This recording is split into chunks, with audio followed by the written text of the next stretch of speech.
बच्चों अपन क्या है टॉपिक पढ़ रहे हैं गैसों का विनिमय। गैसों का विनिमय अपन समझते हैं तो आपको बताते हैं गैसों का विनिमय। एक चित्र दिख रहा है हमारे पूरे शरीर का, इस पूरे शरीर के अंदर किस तरह से गैसों का विनिमय होता है वो अपन समझेंगे। तो गैसों का विनिमय ये वायु कुप्पी का है जो हमारे फुफ्फुस के अंदर होती है 60 करोड़ के आसपास, और इसके चारों तरफ ये रक्त केशिका है। तो ये गैसों का विनिमय होता कहाँ है, वायु कुप्पी का और रक्त केशिका के बीच होता है। और कहाँ होता है, रक्त केशिका और ऊतकों के बीच होता है। यहाँ ये रक्त केशिका दिख रही है, ये ऊतक दिख रहे हैं। यहाँ पे भी मैंने निशान बताया है कि ऑक्सीजन रक्त ऊतक में जा रही है और CO2 है वो वायु कुप्पिका से यहाँ से ऊतक से रक्त केशिका में आ रही है। इसी प्रकार यहाँ ऑक्सीजन है वो किस में जाएगी, वो जाएगी रक्त केशिका में, और CO2 कहाँ जाएगी, वायु कुप्पिका में जाएगी। ठीक है, अब आपको ये लिखा हुआ पी का मतलब है आंशिक दाब, पार्शियल प्रेशर। कहीं लिखा होता है पी तो आपको उसका मतलब समझना है आंशिक दाब। PCO2 40 mmHg, यहाँ पे 40 mmHg दाब है और यहाँ पे PCO2 है वो 45 mmHg दाब है। तो 45 से ये क्या होती है, 40 की तरफ गमन करती है। इसी प्रकार यहाँ लिखा हुआ PO2 104 से ये क्या होती है, 40 की तरफ गमन करती है। फुफ्फुस शिरा एक ऐसी शिरा होती है जिसमें ऑक्सीकृत रक्त होता है। ये रक्त कैसा आ रहा है, ये रक्त अनऑक्सीकृत आ रहा है। ये रक्त कैसा है, अनऑक्सीकृत रक्त है। लेकिन यहाँ पे आते ही CO2 बाहर निकल जाती है, ऑक्सीजन घुस जाती है, तो ये रक्त कैसा हो जाता है, ऑक्सीकृत रक्त हो जाता है। तो अनऑक्सीकृत रक्त कैसा हो चुका है, ऑक्सीकृत हो चुका है गैसों के विनिमय के कारण। फिर उसके बाद ये फुफ्फुस ये जा रहा है हमारे हृदय के अंदर, और हृदय से ये क्या हो रहा है, ये पूरे शरीर के अंदर जा रहा है। तो यहां से गैसों का विनिमय होता रहता है। ये डायग्राम आपको याद करना है। बच्चों अपन क्या है एक टॉपिक लेके आए हैं जिसका नाम है गैसों का विनिमय। अपन इस पे चर्चा करेंगे गैसों के विनिमय में। तो सबसे पहले आपको बताना ये क्रिया होती है वायु कुप्पिका और रक्त केशिका के मध्य। जो वायु कुप्पिका होती है और उसके चारों तरफ रक्त केशिका है, उसके मध्य में ये क्रिया होती है। जैसे ही आपसे पूछा ये क्रिया कहाँ होगी, वायु कुप्पिका और उसके चारों तरफ ये रक्त केशिका है, उसके मध्य ये क्रिया होती है। ठीक है, इसके अलावा शरीर के ऊतक और रक्त केशिकाओं के मध्य भी ये क्रिया होती है। यानी हमारे शरीर के अंदर ये क्रिया हर जगह होती रहती है, क्योंकि सब जगह ऑक्सीजन और CO2 है उनका आदान प्रदान होता रहता है। अब सवाल ये आता है कि ये जो गैसों का विनिमय होता है, जो गैसों का विनिमय होगा वो एक सिद्धांत के अनुसार होगा। उस सिद्धांत का नाम होता है भौतिक विसरण सिद्धांत। ये भौतिक विसरण सिद्धांत क्या कहता है, ये कहता है कोई भी गैस होती है उच्च दाब से निम्न दाब की ओर गमन करती है। कोई भी गैस होती है उच्च दाब से निम्न दाब की ओर गमन करती है। ये अपन जानते हैं, विसरण शब्द आती है आपके मन में आ जाएगा कि आप अगरबत्ती लगाते हो उसकी खुशबू सब जगह फैल जाती है। तो इस तरह से क्या होता है कि भौतिक विसरण सिद्धांत ये कहता है कि कोई भी गैस उच्च दाब से निम्न दाब की तरफ गमन करती है। अब आपको बताना है ऑक्सीजन का दाब कहाँ ज्यादा होता है। ऑक्सीजन का दाब यहाँ पर ज्यादा होता है 105 mmHg। 105 mmHg कहाँ पर ज्यादा है, वायु कुप्पिका में, और रक्त केशिका में सिर्फ 40 है। तो ऑक्सीजन सीधी किसमें प्रवेश कर जाती है, वायु कुप्पिका से रक्त केशिका में प्रवेश कर जाती है।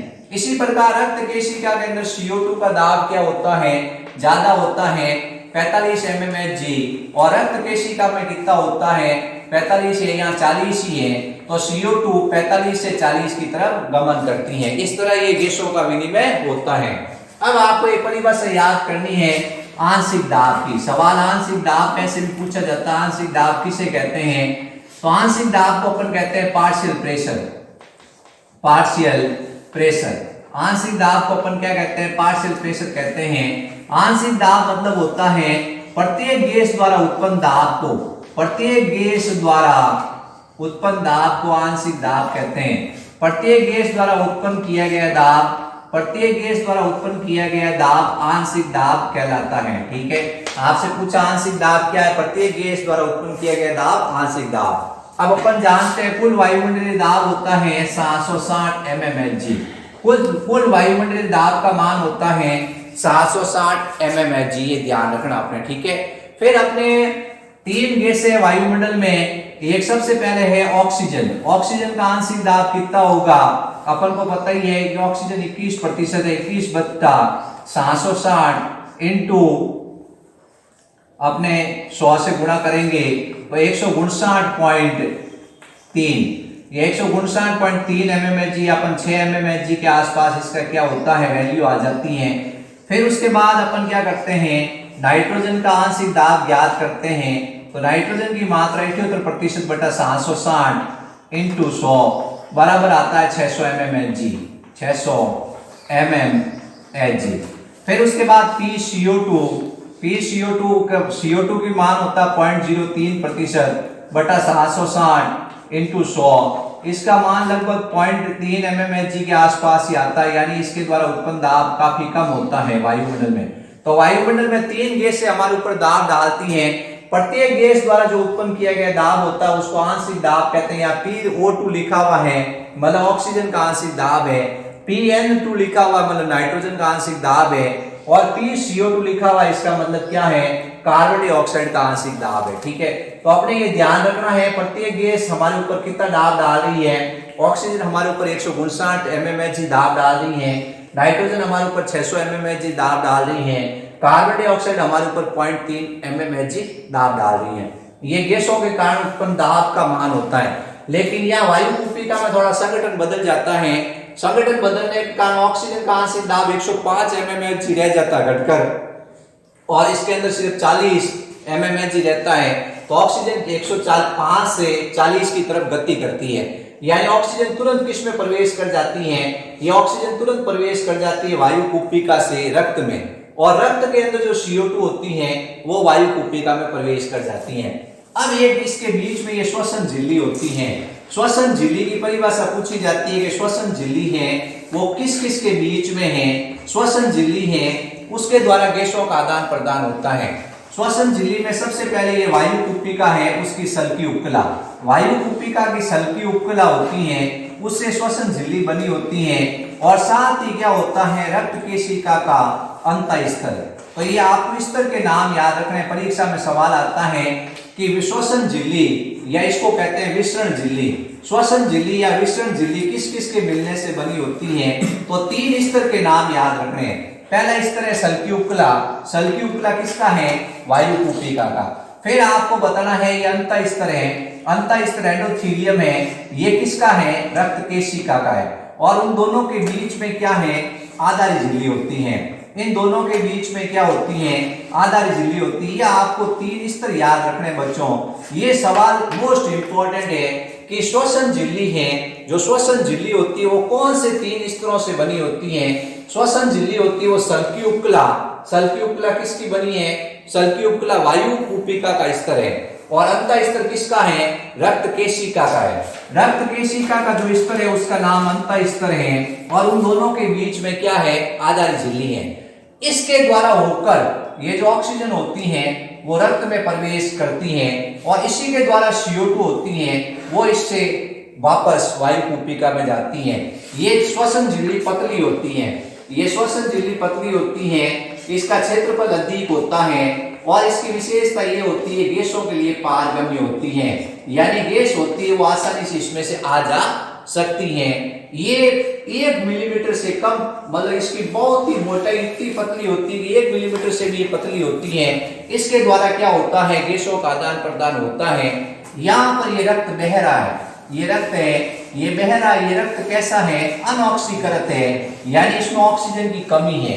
ये अनऑक्सीकृत रक्त है, इसमें ऑक्सीजन की कमी है, लेकिन इसमें जैसे ये रक्त में ऑक्सीजन मिलती है ये ऑक्सीकृत हो जाता है। ठीक है, अब अपन ये गैसों का विनिमय है, इसको एक बार बता दें इसमें क्या क्या सवाल बनता है।